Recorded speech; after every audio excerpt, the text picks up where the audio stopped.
What's up, everybody? Welcome back to the channel. Hopefully you're having a very blessed and wonderful day.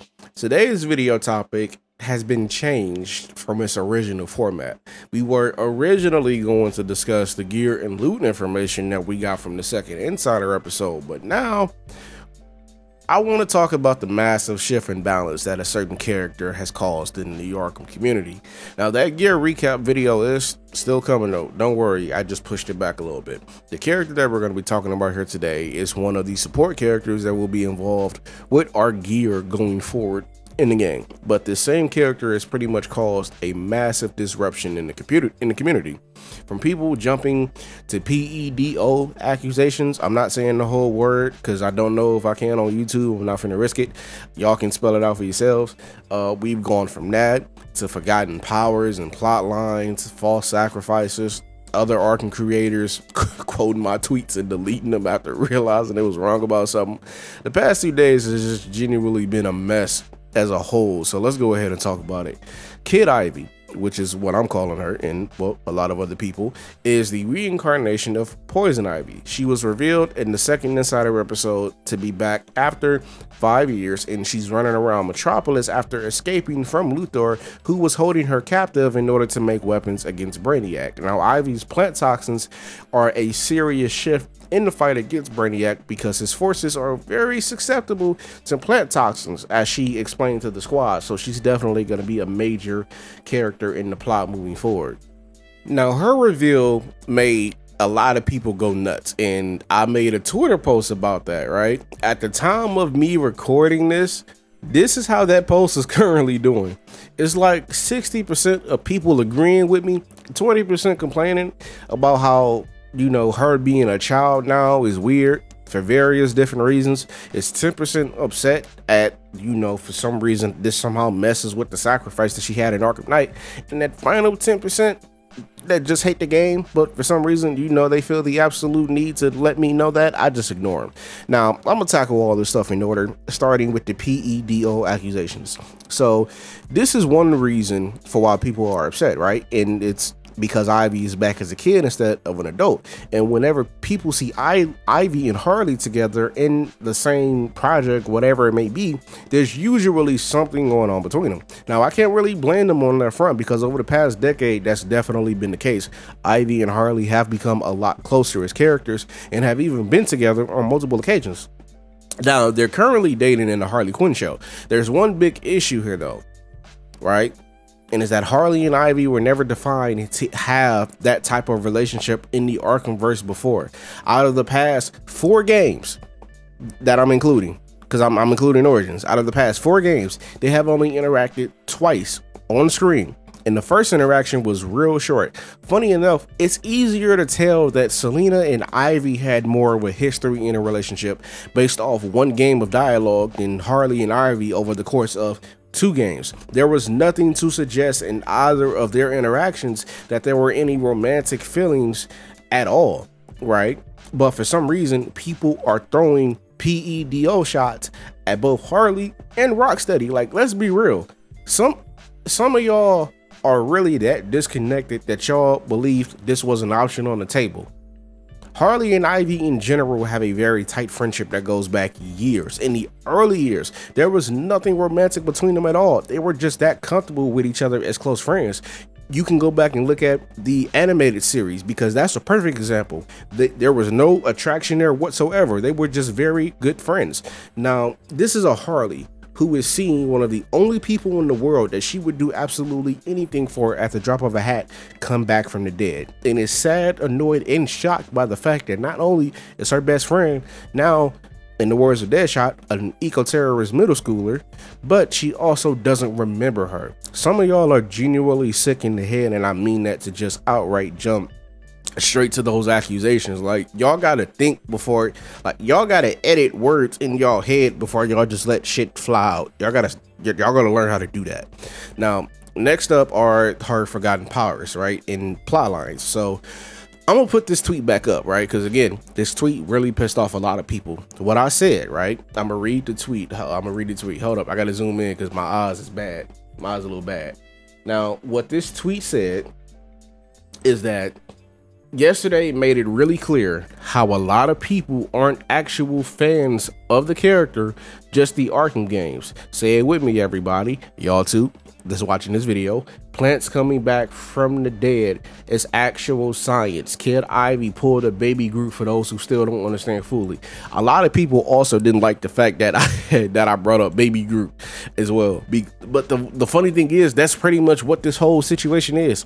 A lot of people that's been barking at me about this are the same people who dislike what Suicide Squad is doing and defending the past games in the same breath, thinking that, you know, it's going to get somewhere. Now, some of them are casuals, some of them are diehard fans, and that's fine. But let me explain something real quick. It was said early on, back in the first announcement during DC Fandom, if I'm correct, that leftover plot lines from the previous game was going to get picked up in Suicide Squad. And guess what one of those plot lines was? Ivy possibly returning back. Now, what you're seeing right now is me in Arkham Knight wearing my Arkham Origins fit, because it's my favorite fit in the franchise, gliding over to Ivy's final resting place. Now, as I land here, there is something on the ground. What is that something on the ground right there that I'm zooming in on? I'm gonna let Rocksteady explain what it is. At this point in the game, the squad has discovered evidence that Poison Ivy may be alive. Ivy? Poison Ivy? Dead Poison Ivy after Scarecrow gave Gotham a crop dusting. For fans who paid close attention in Arkham Knight, they will remember that when Poison Ivy died, she left behind a little sprout. I got a real strong hunch she ain't pushing up daisies no more. And in this game, you discover that that sproutling has been cared for by some people who may have had their own motivations for doing so.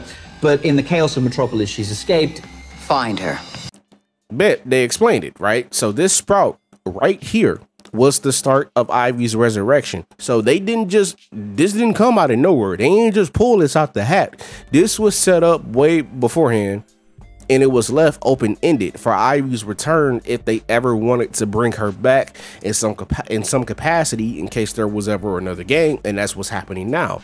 Also, this is a power that's in her wheelhouse. It's something that a lot of people forgot that she actually has the ability to do, which is the power to cheat death. Now, this is, look, the first time that it happened was during Heroes in Crisis, when she was killed during the mass murder at Sanctuary, and she was brought back by Wally West because he used the Speed Force on one of her flowers. Oh, it was on the flower, I think that it was on the flower that she had gave Harley, if I'm correct. Now, it's definitely happened a few more times in the comics, and it even happened in season 2 of the Harley Quinn show. But as long as there's something left of Ivy, she can normally return back.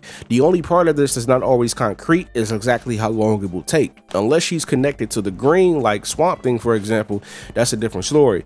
But usually it takes time for her to resurrect herself, but she does have the ability of coming back long as there is a piece of her somewhere. Right now, my point is, again, this didn't just come out of anywhere. This was set up beforehand, and a lot of people, funny enough, didn't consider that there was a legitimate chance of her coming back. That's why I've been saying that people are simply Arkham fans and not actual fans of the character, because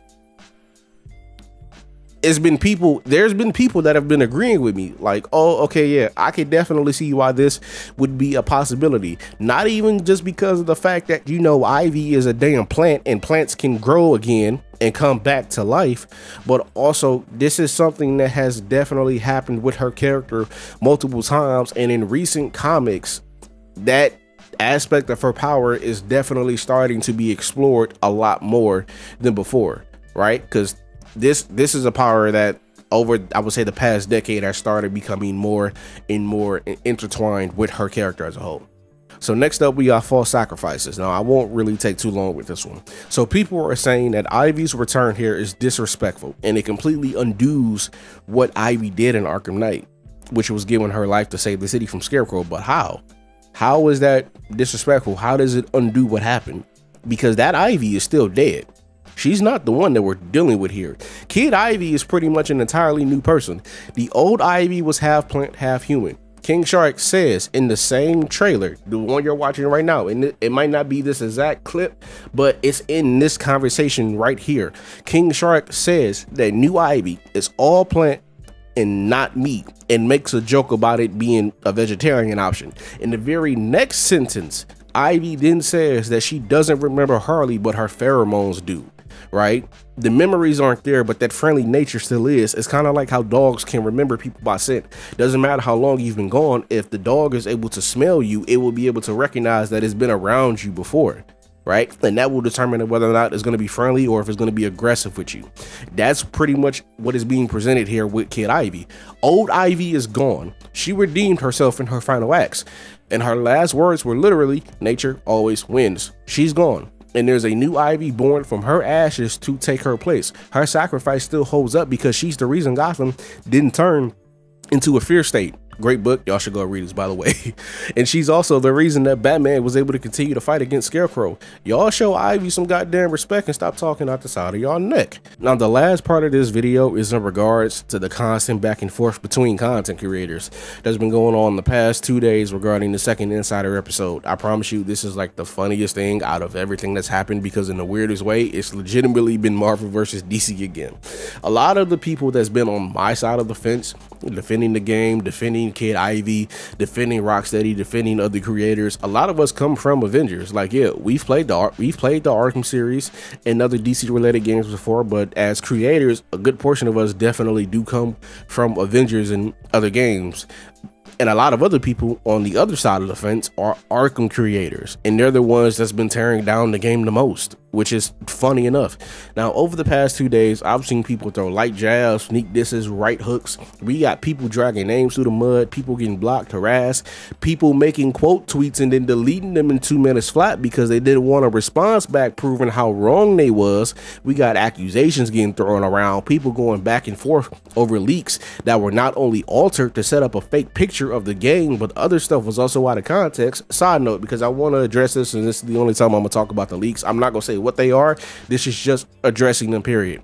Side note, the person behind the leaks came out and said that they bastardized the version of the story that they've been telling. Stuff was incomplete and out of context and false. To sum that up, they pretty much said, I posted a bunch of stuff without context on the internet and I lied about some of it, and I didn't expect the internet to do what it does best, which is blow shit out of proportion. That's literally what that entire message was. Now, that sounds exactly how it did in your head, which is fucking dumb. The sad thing is, everyone and their mother has already run with the leaks to completion, especially other content creators.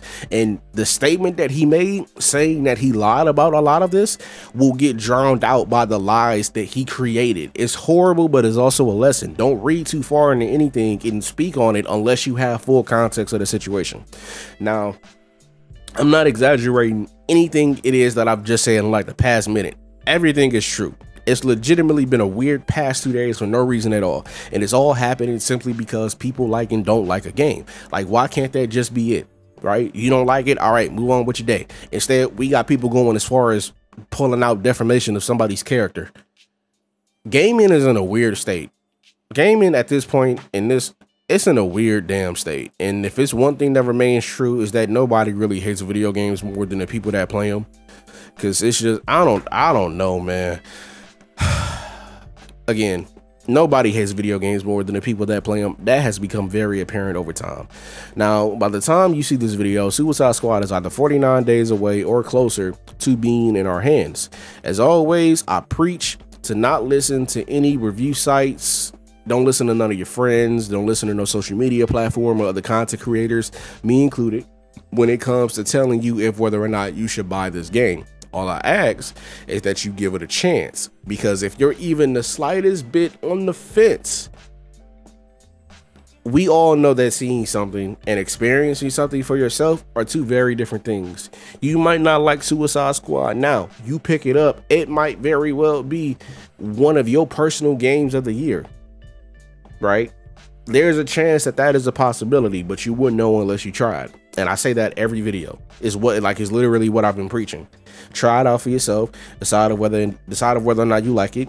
Worst case scenario, you wasted 60 or no, you wasted 70 or $100 that you could probably make back after, you know, a quick jug or honest days of work, right? it's whatever. But with that being said, that's gonna go ahead and bring us to the end of the video. Hopefully you all have had a very great and wonderful time here. Let me know down in the comments below how you felt about the Poison Ivy reveal and what are your thoughts on it. And again, if you've enjoyed the video, please remember to like, share, and subscribe, and smack that notifications bell so you won't ever miss out on any of my Suicide Squad related content. And I will catch y'all in the moonlight. Peace.